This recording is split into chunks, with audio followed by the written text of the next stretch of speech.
Good morning to all.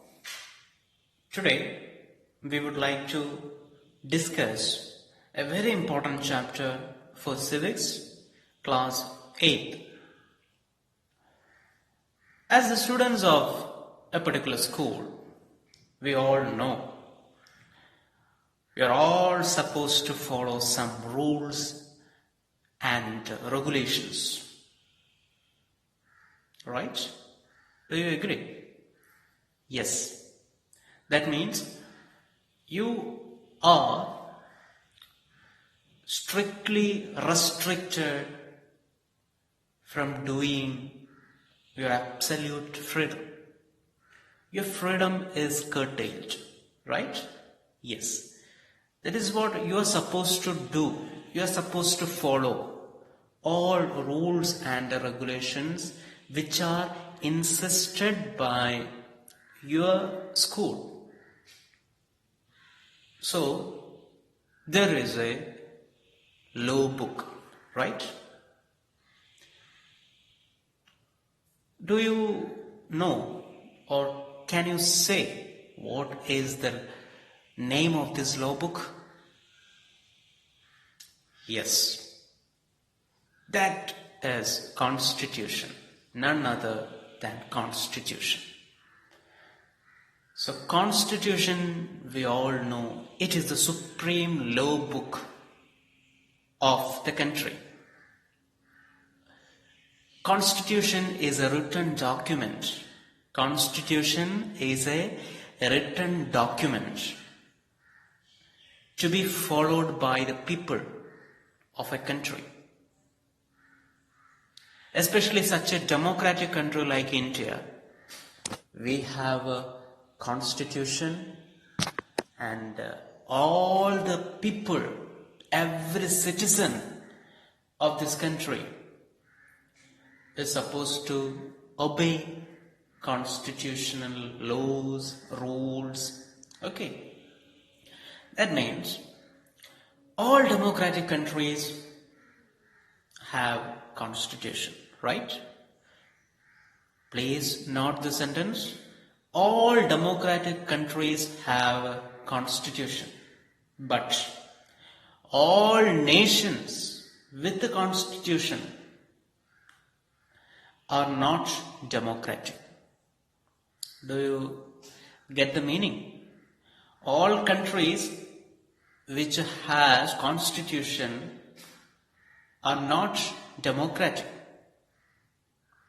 That means any country has some rules, regulations, laws, but it doesn't mean that that country is democratic. Even monarchy has some rules and procedures. That is also written. But it doesn't mean that a democratic country, only those countries have a constitution. But remember, all democratic countries have constitution. So, what my point is, constitution is an integral part of any country, but it is inevitable for a democratic country. Clear? So, let me once again say the meaning. Constitution means Constitution means a written document or supreme law book of the country to be followed by all citizens of that country. So, we all know India has a written constitution. India has a written constitution. And do you know the origin of Indian constitution? Yes, let's discuss that. In 1930s, M.N. Roy was the first person who argued India needs a constitution. Who is that person? M.N. Roy. Okay. And 1946, we organized one constituent assembly under the chairmanship of Dr. Rajendra Prasad, and they started a drafting committee and started the work to prepare the constitution. 1949, November 26, they completed the entire constitution work, and we adopted constitution as official document 1949 November 26. But 1950 January 26 we officially constitution came into effect. Officially constitution came into effect on 26th January 1950 as we celebrate our Republic Day. Okay, so this is the origin of Indian Constitution. You just remember all these facts and figures, and we all know our father of Indian Constitution is none other Dr. B.R. Ambedkar. Yes. Then I have a question. What is the need of a constitution? Have you ever thought what is the need of a constitution, especially in India? What is the need of constitution? Yes. First thing is the constitution's meaning. You just remember, it is a set of law to be followed by the people. So it gives a structure for the laws. Clear? And constitution is inevitable for a country to consider the minority and backward people. To consider the minorities and the backward people. Constitution is very important. And moreover, constitution determines the nature of administration, the nature of government. For example, whether it is democratic government, parliamentary form of government, monarchy, military rule, whatever it is needed, constitution will prescribe. Constitution will suggest this kind of role should be. So, constitution determines the nature of government and administration. And constitution helps to reduce the misuse of power, and also it can provide equality and justice to a democratic country. So overall constitution is an inevitable document for any country. In a democratic country, we all know it is very important. Clear? So we studied constitution's meaning and the origin of Indian Constitution. Some facts and figures I gave you. Just go through it.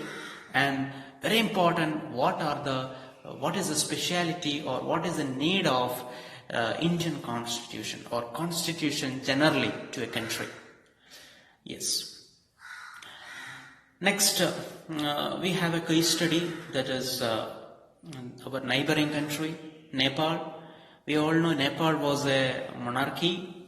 And in the year 1990, constitution was there, but that constitution prescribed Nepal as a monarchy. So that is why I told you constitution doesn't mean that a country should be democratic, but constitution is there for any country.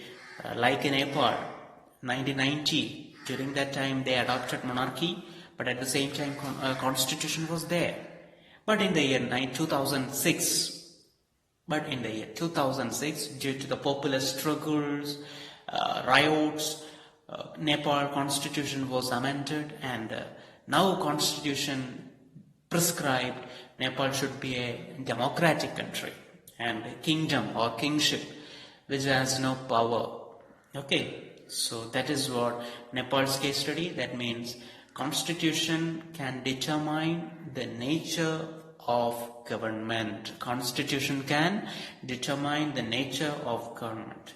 Can you say India's features of Indian Constitution? We all know India has the biggest written constitution. And what are the features of Indian Constitution? Main feature is constitution determines separation of powers. What do you mean by separation of powers? Separation of powers means power is being separated or distributed into different agencies. especially for a country like India, such a vast country, vast populated country. So we should have a separation of powers. How the separation is being done? It is through different organization, that is legislature, executive and judiciary. Legislature, we all know, lawmaking body. Executive means for the implementation of law, and judiciary, it is organization to check whenever any violation happens. It is the guardian of laws. Clear. Next is parliamentary system of government. Parliament, we all know, it is a part of our Indian legislature. Parliament means where in elected members, elected representatives are present. That is what parliament, Indian parliament means. Lok Sabha, Rajya Sabha and also executive. Yes, and also these elected members are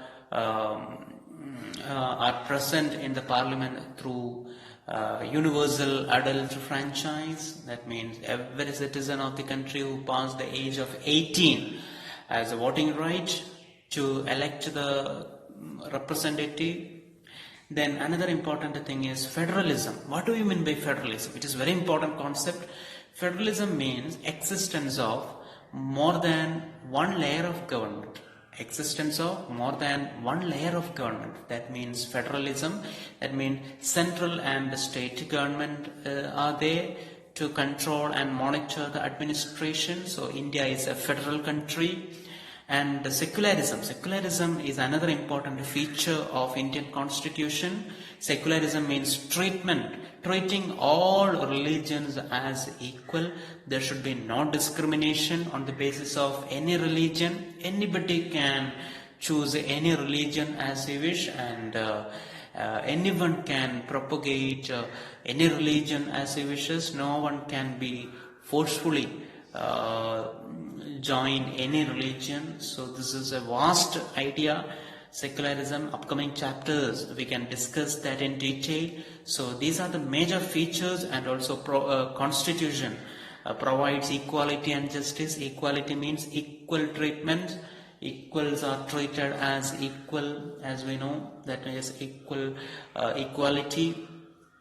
Justice is also another important concept which is coined based on equality. So all these features are guaranteed by Indian constitution. So please go through these features. Let me summarize. It is the biggest written constitution, separation of powers, parliamentary system of government, administration, equality and justice, federalism, secularism, and another important feature of Indian constitution is fundamental rights. Okay, fundamental rights. Part 3 of Indian constitution is dealing with the fundamental rights, and we can discuss it later. Then fundamental duties and DPSP. Directive Principles of State Policy, Part 4 of Indian Constitution. These are some instructions to the government. Directive Principles of State Policy, which is adopted from Ireland Constitution. And fundamental duties, as I told, fundamental duties adopted from Russia. These are some duties to the state and our government. So, yes. Fundamental rights. Fundamental rights are adopted from USA, as we know, and the father of our fundamental right is Sardar Vallabhbhai Patel. And which are the fundamental rights guaranteed by Indian Constitution? It is very important. Total 6 fundamental rights are there. Right to equality, right to freedom, right against exploitation, right to freedom of religion, cultural and educational right, and constitutional remedies. Okay, so these are the 6 fundamental rights, and I will give you a small description for all these fundamental rights. And right to equality, as I told, right to equality, Article 14 to 18 is dealing with the right to equality. Equality means equal treatment no discrimination on the basis of any ground, no discrimination. Then right to freedom, 19 to 22. Article 19 to 22 is dealing with the right to freedom. Right to freedom means all are having the freedom to do anything, but at the same time we are not having absolute freedom. We have positive freedom. Okay, freedom to do any job, freedom for movement, residence. Okay, these are the provisions under right to freedom. Then right against exploitation, it prohibits child labor and forced labor, Article 23 and 24. And Article 24 is child labor, as we know. Then Article 25 dealing with the right to religion until Article 28. Okay, so right to religion, as I told, secularism, that idea, same idea we can write here, right to freedom of religion. Anybody can choose any religion. Then cultural and educational right, another important fundamental right. Everyone has right to get education until free and compulsory education in the age of in between 6 to 14. Then constitutional remedies. Constitutional remedies is considered a heart and soul of Indian Constitution.